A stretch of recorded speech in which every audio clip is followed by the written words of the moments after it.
Hello बच्चों, मैं सीमा बैस। आज हम क्लास 10th के साइंस बायोलॉजी में चैप्टर 6 लाइफ प्रोसेस स्टार्ट करेंगे।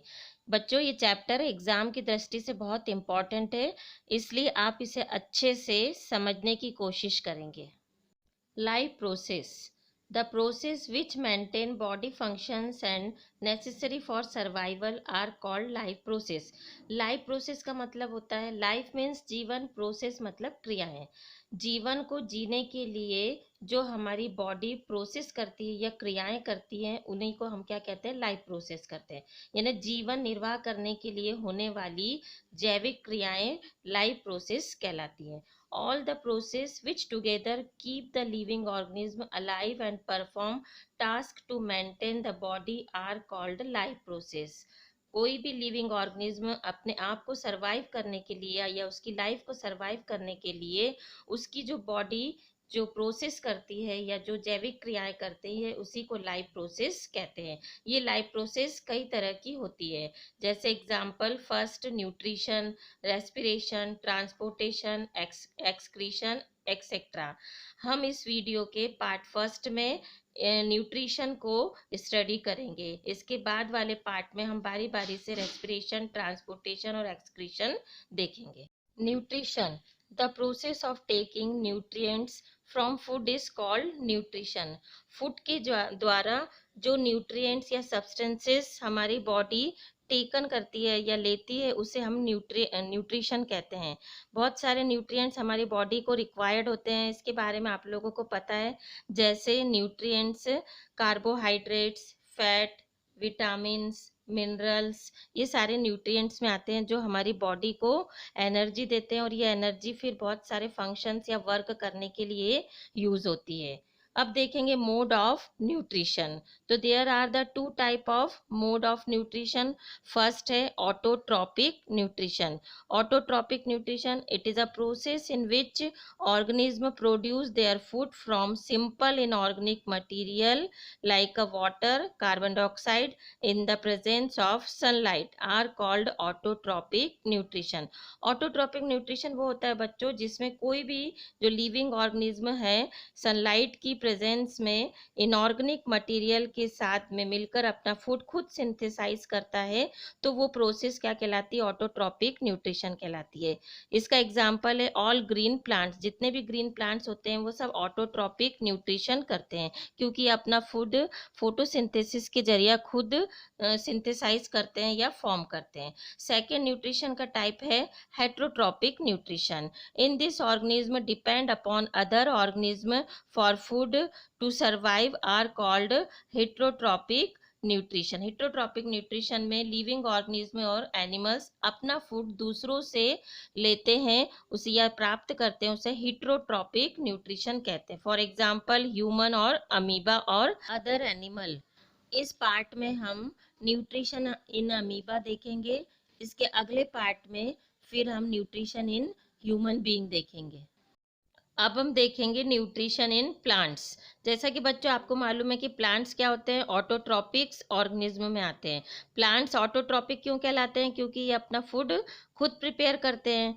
किस प्रोसेस के जरिए? फोटोसिंथेसिस प्रोसेस के जरिए। इनऑर्गेनिक मटेरियल कार्बन डाइऑक्साइड और वाटर का यूज करके ऑर्गेनिक मटेरियल कार्बोहाइड्रेट प्रिपेयर करते हैं, फॉर्म करते हैं सनलाइट और क्लोरोफिल के यूज से। इस प्रोसेस को फोटोसिंथेसिस कहा जाता है, और ये फूड प्रिपेयर करने के कारण ही ऑटोट्रॉपिक कहलाते हैं। The process in which green plants convert simple inorganic material H2O और CO2 into complex organic food material like a carbohydrate in presence of chlorophyll and sunlight. This process are called photosynthesis. इसकी equations होती है CO2 plus H2O और arrow उसके ऊपर sunlight और chlorophyll C6H12O6 plus O2, यानी carbon dioxide और water का यूज करके सनलाइट और क्लोरोफिल की प्रेजेंस में कार्बोहाइड्रेट या ग्लूकोज बन रहा है और ऑक्सीजन गैस रिलीज हो रही है। इवेंट ऑकर ड्यूरिंग फोटोसिंथेसिस या मैकेनिज्म ऑफ फोटोसिंथेसिस। इस मैकेनिज्म में 3 स्टेप्स होती हैं। First, absorption of light energy by chlorophyll. सबसे पहले लाइट एनर्जी का क्लोरोफिल के द्वारा एब्जॉर्शन होता है। Second, conversion of light energy to chemical energy and splitting of water molecules into hydrogen and oxygen. इसके बाद सेकेंड स्टेप में लाइट एनर्जी केमिकल एनर्जी में कन्वर्ट हो जाती है और वाटर टूट कर या स्प्लिट होकर हाइड्रोजन और ऑक्सीजन में कन्वर्ट हो जाता है। इसके बाद थर्ड स्टेप में reduction of carbon dioxide to carbohydrate. Carbon dioxide का रिडक्शन होकर वो कार्बोहाइड्रेट फॉर्म करती है। इस तरह से फोटोसिंथेसिस की प्रोसेस कंप्लीट होती है। फोटोसिंथेसिस की प्रोसेस प्लांट की लीव्स में होती है। लीव्स में सेल ऑर्गेनेल्स पाए जाते हैं। ये सेल ऑर्गेनेल्स क्लोरोप्लास्ट कहलाते हैं। इन क्लोरोप्लास्ट में एक पिगमेंट पाया जाता है। इस पिगमेंट को क्लोरोफिल कहते हैं।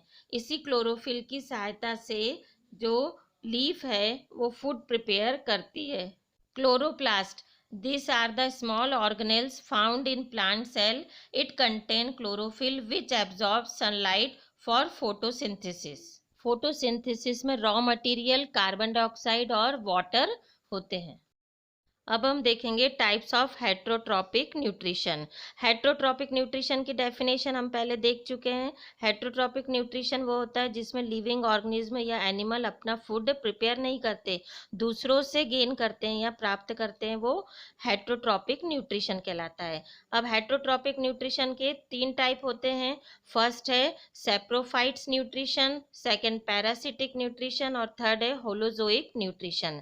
फर्स्ट देखेंगे हम saprophytes nutrition, the mode of nutrition in which organism obtain food from dead and decaying organic matter are called saprophytes nutrition.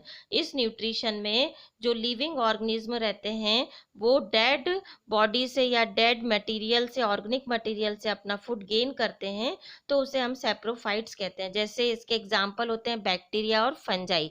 Bacteria और फंजाई दोनों माइक्रो ऑर्गेनिज्म होते हैं और ये डेड मटेरियल से अपना फूड गेन करते हैं, उनका डीके करते हैं या डिकम्पोजिशन करते हैं। सेकेंड टाइप है पैरासिटिक न्यूट्रिशन। पैरासिटिक इसके नाम से समझ आ रहा है, पैरासिटिक मीन्स दूसरों पर रहने वाला या दूसरों पर आश्रित रहने वाला, पैरासिटिक कहलाता है। The mode of nutrition in which organism obtain food from another organism without killing them are called parasitic nutrition. यानी ऐसा न्यूट्रिशन जिसमें लिविंग ऑर्गेनिज्म या एनिमल दूसरे से अपना फूड बिना उसको मारे या बिना उसको नुकसान पहुंचाए गेन करता है, प्राप्त करता है, वो पैरासिटिक न्यूट्रिशन कहलाता है। एग्जाम्पल के लिए मॉस्किटो और tapeworm. Parasitic animals generally 2 type के होते हैं। ऐसे एनिमल जो हमारी बॉडी या लिविंग ऑर्गेनिज्म की बॉडी के अंदर होते हैं तो उसको हम बोलते हैं एंडो पैरासिटिक एनिमल। जैसे टेपवर्म है और वर्म्स ये बॉडी के अंदर होती हैं। इसी तरह से बॉडी के बाहर जो हमारी बॉडी से फूड गेन करते हैं उसको एक्सो पैरासिटिक एनिमल्स कहते हैं। जैसे मॉस्किटो है, ये एक्सो पैरासिटिक एनिमल कहलाएंगे। थर्ड टाइप है holozoic nutrition. Holozoic nutrition, the mode of nutrition that involve ingestion, digestion, absorption and assimilation of liquid and solid organic material are called holozoic nutrition. Holozoic nutrition में ऐसा nutrition involve होता है जिसमें living organism food को क्या करता है, ingestion करता है, उसको टेक करता है, इनटेक करता है, फिर उसका डाइजेशन होता है, उसके बाद उसका अवशोषण या एब्जॉर्प्शन होता है और एसिमिलेशन होता है, फिर एक्सक्रीशन प्रोसेस होती है। इसे हम क्या कहते हैं, होलोजोइक न्यूट्रिशन कहते हैं। और ये न्यूट्रिशन सभी एनिमल्स में, हायर कैटेगरी के सारे एनिमल्स में और ह्यूमन बीइंग में होता है। Nutrition in amoeba, the food and its way of obtain different from organism to organism. Example, amoeba takes food using finger-like extension of cell surface called pseudopodia. They fuse over the food particle by forming a food vacuole.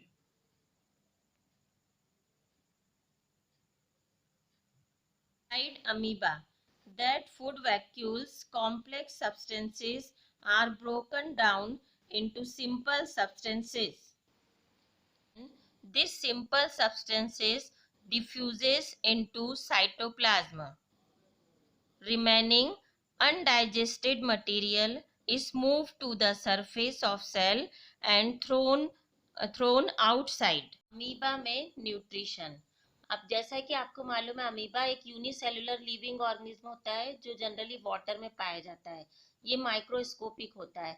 इसमें nutrition के लिए finger like structure इसकी surface पे form होते हैं। In finger like structure को, जैसा आपको डायग्राम में दिखाई दे रहा है फिंगर लाइक स्ट्रक्चर, इनको स्यूडोपोडिया कहते हैं। ये स्यूडोपोडिया के जरिए ये फूड पार्टिकल्स को क्या करता है, इनटेक करता है। ठीक है, फूड पार्टिकल इनटेक होकर इसकी सेल सरफेस से अंदर वैक्यूल के अंदर जाते हैं, फूड वैक्यूल के अंदर जाते हैं। फूड वैक्यूल में जाने के बाद फिर ये क्या करते हैं, साइटोप्लाज्म में डिसॉल्व हो जाते हैं और फिर इसका क्या होता है, डाइजेशन होता है और एब्जॉर्शन होता है। एब्जॉर्शन होने के बाद जो रिमेनिंग मटेरियल बच जाता है अनडाइजेस्टेड, उसको क्या कर दिया जाता है, एक्सक्रीशन के जरिए बाहर निकाल दिया जाता है। बच्चों, ये हमारा टाइप ऑफ न्यूट्रिशन कंप्लीट हुआ यहाँ पर। अब हम नेक्स्ट वीडियो पार्ट 2 में न्यूट्रिशन इन ह्यूमन बीइंग या डाइजेस्टिव सिस्टम देखेंगे। Thank you.